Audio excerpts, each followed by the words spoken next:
Well, good morning or good afternoon. Welcome to our YouTube channel. A couple of weeks ago, I had a video conversation with Des of Model Railroad Techniques in Australia.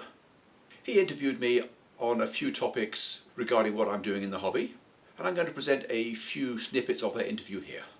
And for those of you who want to see the full video, I will post a link in the description below.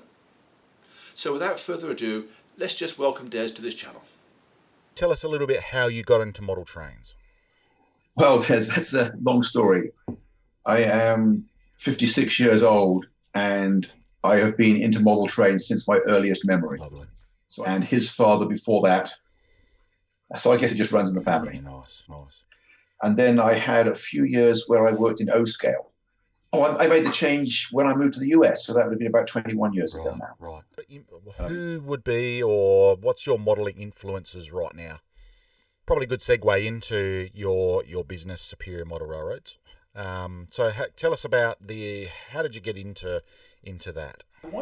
I was looking to see if I could possibly turn my hobby into a business. I knew that some people had. I knew there were professional model builders out there. So I abandoned that route, but not before I had, ironically, we now work only a few miles apart because after that first railroad build. We'll get onto your track plans a little bit here. How many track plans, have you ever kept count of how many track plans you've done? I was always drawing track plans. I've always enjoyed drawing things, even if you're still building your house and you don't yet know how big your train room's going to be. Get in line while you can, because that queue's getting long. Yeah, that's right. Now, I'll just quickly bring the website up because it's a lovely little website. You sort of touched on a few things here about good track plans and poor track plans. Is I send my customer a very long questionnaire. I think the latest iteration of it has 46 questions, many of which are paragraph-type answers. Sure. As you rightfully point out, the operations is, I think, where the fun is. Probably one of the most fun aspects I find for model railroading. So it's quite interesting that you... Well, once again, it's going to depend on what the customer wants to do, what his vision for his railroad. Yeah, nice.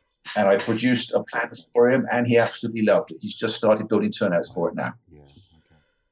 All right, we'll talk about scenery a little bit because it's something that you've got a very good knack for, very good eye for scenery, particularly by what I've seen of the photos, the colours and the gradation of colours that you use is...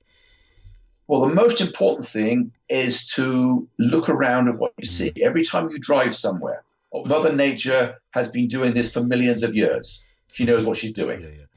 But of course, if you want to use full-size trees like that, you've got to plan them in as you design the railroad. Mm-hmm. You've got to make sure you've got somewhere where it's going to look right. I've been there and done that myself. Definitely done that myself in the early years.